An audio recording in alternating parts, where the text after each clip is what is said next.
Sejatinya ikan adalah makanan sehari-hari untuk manusia. Namun, ada ikan yang dikeramatkan bahkan disebut dengan ikan dewa. Ikan tersebut masyhur menjadi mitos di berbagai tempat di Indonesia. Ya, mitos atau legenda menjadi daya tarik tersendiri untuk dinikmati. Disebutkan terdapat sejumlah ikan yang dikeramatkan di wilayah Indonesia. Mitos tentang hewan-hewan di Indonesia menarik untuk disimak. Indonesia bakal menyajikan informasi seputar ikan keramat yang menjadi mitos dan legenda di Indonesia. Ikan keramat dipercaya bisa menjadi berkah, petaka hingga musibah bagi manusia. Selengkapnya, mari saling menerima.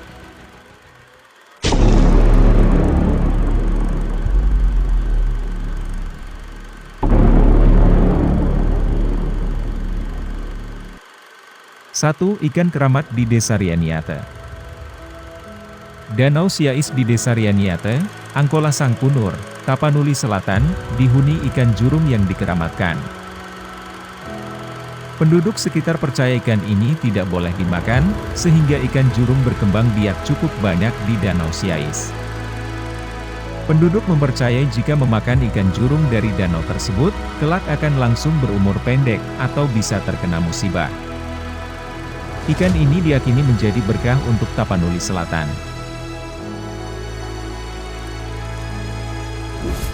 2. Ikan lele keramat di Telaga Ranjeng.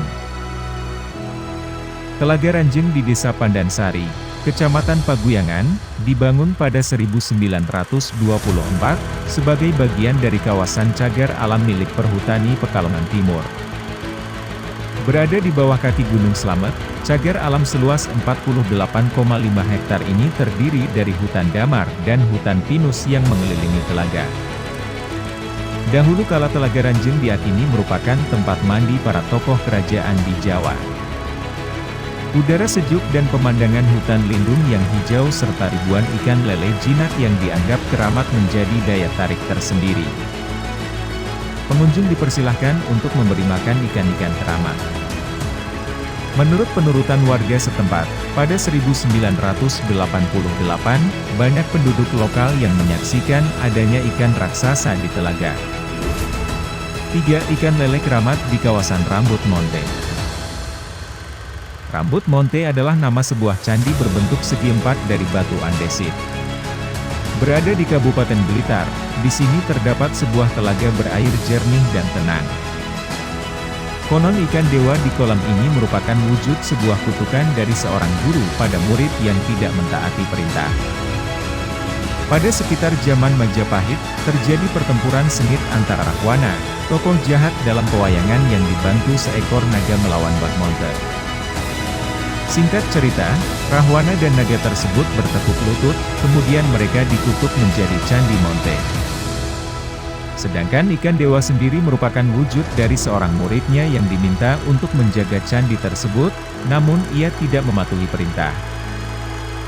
Masyarakat setempat sangat meyakini ikan keramat tersebut tidak boleh disentuh ataupun dimakan. 4. Ikan keramat Dewa Cibulan.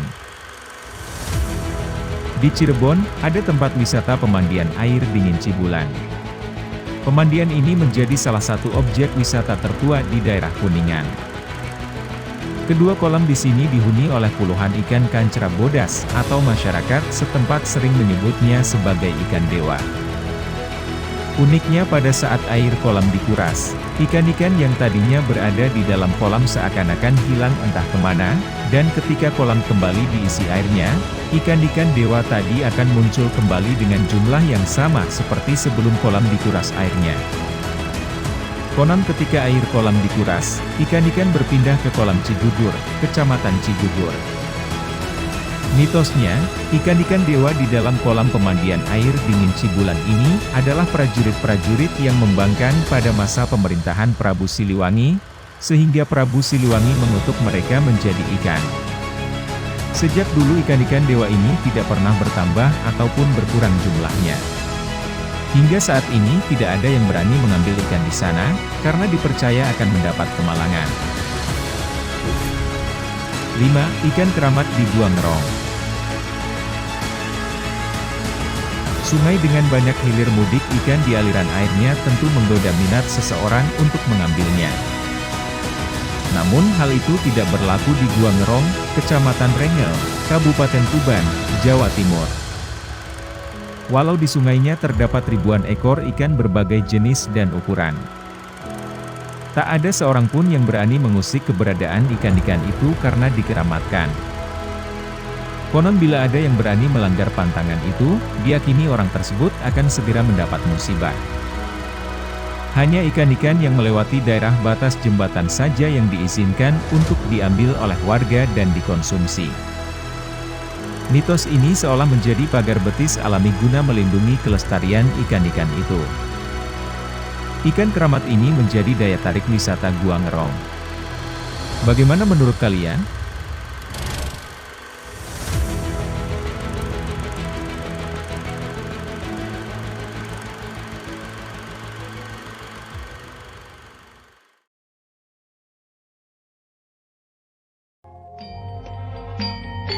Sejatine nang ati sira isih ana sarep.